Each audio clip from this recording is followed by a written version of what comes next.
नमस्ते. अकाउंटिंगच्या basic concepts आपण या भागामध्ये बघूया. अकाउंटिंग आपण का करतो? Objectives of accounting. अकाउंटिंग हे मुळात आपण बिझनेसचे ट्रान्झॅक्शन्स जे आहेत, म्हणजे बिझनेसमध्ये जे डे टू डे ॲक्टिव्हिटीज होतात, सेल होतं, पर्चेस होतं, इन्कम येतात, एक्सपेन्सेस होतात. ह्या सगळ्यांचं रेकॉर्ड मेंटेन करण्यासाठी आपण काय करतो? अकाउंटिंग करतो.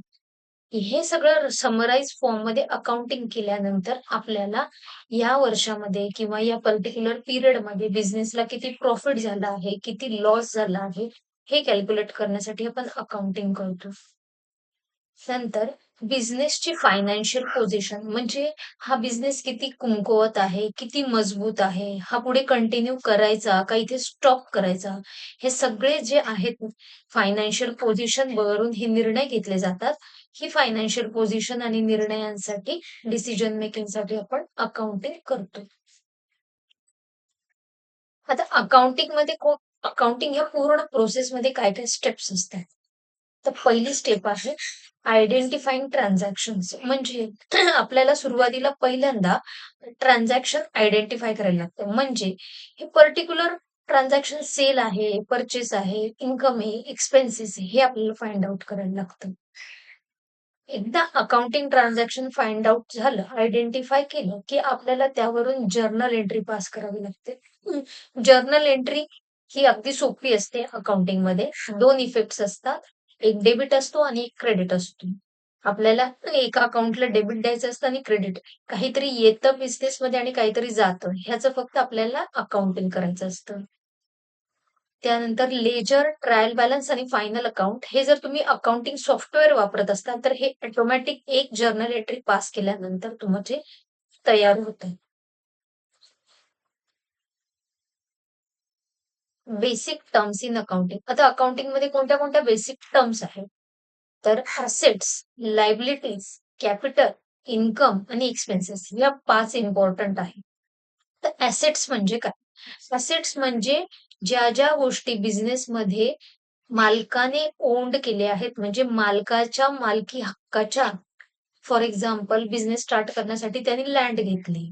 त्या लँडवरती त्याने बिल्डिंग बांधली, ऑफिस उभारलं किंवा त्यांनी फॅक्टरी उभारली, फॅक्टरीमध्ये मशिनरी आणल्या किंवा फर्निचरचं नवीन काम केलं.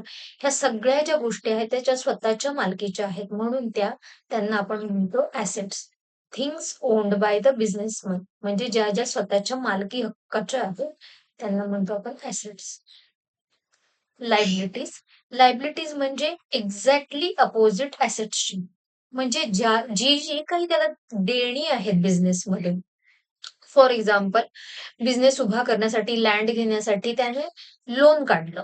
तर लोन हे इन फ्युचर कधी ना कधी त्याला पेमेंट करावं लागणार किंवा त्यांनी क्रेडिट कार्ड्सवरती काही स्टॉक घेतला किंवा क्रेडिट बेसिसवरती काही देणी घेतली. सॅलरी स्टाफ हायर केला आणि इन फ्युचर त्यांना सगळं त्याला रिपेमेंट करावं लागणार किंवा लोन द्यावं लागणार, क्रेडिट कार्डची बिलं द्यावी लागणार किंवा स्टाफला सॅलरी द्यावी लागणार. हे सगळे जे आहेत इन फ्युचर देणी याला म्हणतात लायबिलिटीज. नंतर कॅपिटल.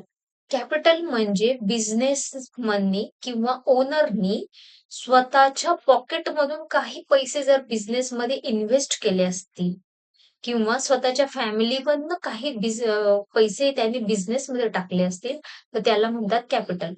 जेव्हा तो स्वतःचं काही भांडवल गुंतवतो, त्याला म्हणतात capital. In case of public limited company आणि प्रायव्हेट लिमिटेड कंपनी त्याला म्हणतात शेअर कॅपिटल आणि प्रोप्रायटरशिप आणि पार्टनरशिप फॉर्ममध्ये त्याला नुसतं कॅपिटल असं म्हटलं जातं किंवा ओनर्स कॅपिटल असंही म्हटलं जातं. Next income.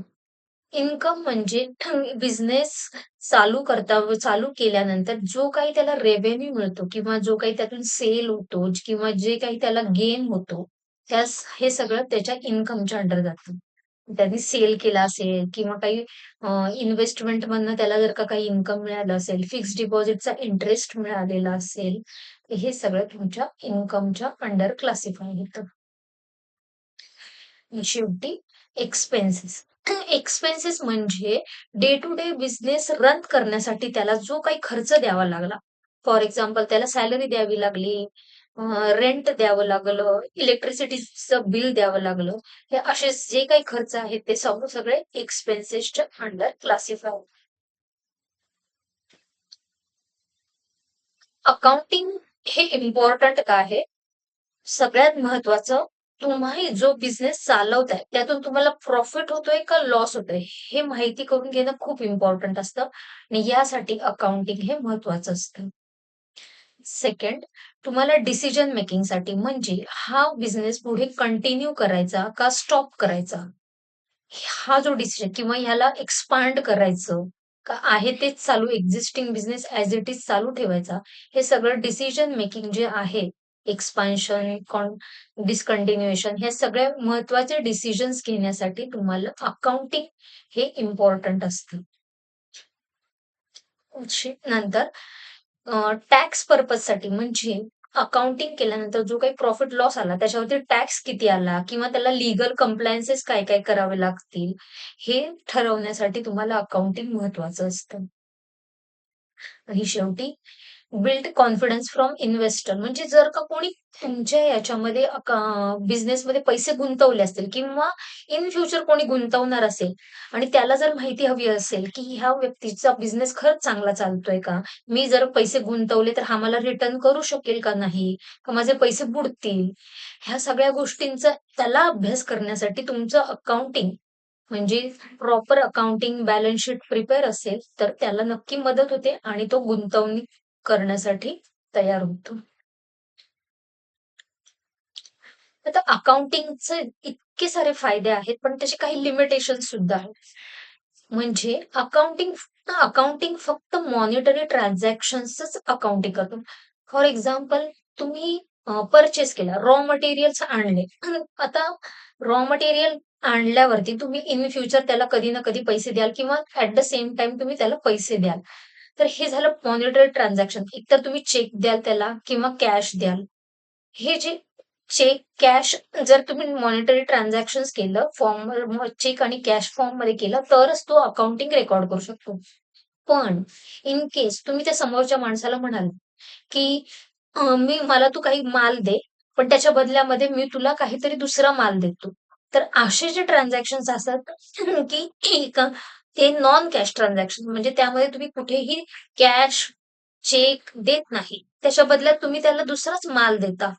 असे जे ट्रान्झॅक्शन्स असतात, हे ट्रान्झॅक्शन्स अकाउंटिंगमध्ये अकाउंटिंग करता येत नाही अशा ट्रान्झॅक्शन्सचं. नंतर हिस्टॉरिकल कॉस्ट. हिस्टॉरिकल कॉस्ट म्हणजे काय? एखादी गोष्ट तुम्ही फार जुनी घेतली असेल. फॉर एक्झाम्पल आता गोल्डचा रेट हा 1,60,000 च्या आसपास आहे. आणि तुम्ही जर का गोल्ड हे खूप पूर्वी म्हणजे अगदी 10-15 वर्षापूर्वी घेतलं असेल आणि त्याचा रेट त्यावेळेस समजा 10 ते 15,000 च्या आसपास असताना घेतलं असेल. तर या ज्या हिस्टॉरिकल कॉस्ट असतात, जुन्या कॉस्ट ह्या अकाउंटिंग तुमच्या कॅल्क्युलेट करता येत नाही. त्याच्यावरून कॅल्क्युलेट करता येत नाही. जर तुम्ही ते इन्व्हेस्ट केलं असेल, ते बिझनेसमध्ये आणलं असेल आणि गोल्डचा व्यवसाय चालू केला असेल, तर या केसमध्ये सुद्धा तुम्हाला करता येत नाही. मे इन्क्लूड पर्सनल जजमेंट म्हणजे काही लोकं त्यांना जे कन्व्हिनियंट वाटतं, त्यानुसार ते अकाउंटिंग ॲडजस्टमेंट्स करतात. मग त्या केसमध्ये सुद्धा अकाउंटिंग हे तुमचं प्रॉपर होत नाही. मग त्यामुळे अकाउंटिंगला काही लिमिटेशन्स येतात तुमच्या. आणि इग्नोर्स नॉन फायनान्शियल आस्पेक्ट्स म्हणजे एखादं तुमचं जे काही not related with banking transactions असतील, तुमचं एखादं काही तुमच्या रेप्युटेशनमुळे तुम्हाला काही मिळत असतील गोष्टी, तुम्हाला लोकं येऊन सांगत असतील, लोकं येऊन तुमच्यात इन्व्हेस्ट करत असतील, अशा ज्या गोष्टी आहेत रेप्युटेशन ज्यांना आपण मॉनिटरिंग म्हणजे कॅश बँकमध्ये आपण कॅल्क्युलेट करू शकत नाही. फक्त ते नाव आहे तुमचं, क्वालिटी आहे तुमच्यामध्ये काहीतरी म्हणून लोकं येतायत किंवा होतायत त्या गोष्टी अकाउंटिंगमध्ये एंट्रीज अकाउंटिंग त्यांचं होत नाही. आता अकाउंटिंग हा खूप डीप सब्जेक्ट आहे. यामध्ये जर का तुम्हाला आणखीन काही माहिती हवी असेल, या दिलेल्या कॉन्टॅक्टवरती तुम्ही मला ईमेल करा. मी त्यानुसार व्हिडिओ करेल आणि नक्की तुम्हाला प्रयत्न करेल तुमची क्वेरीज सॉल्व्ह करण्याचा. Thank you.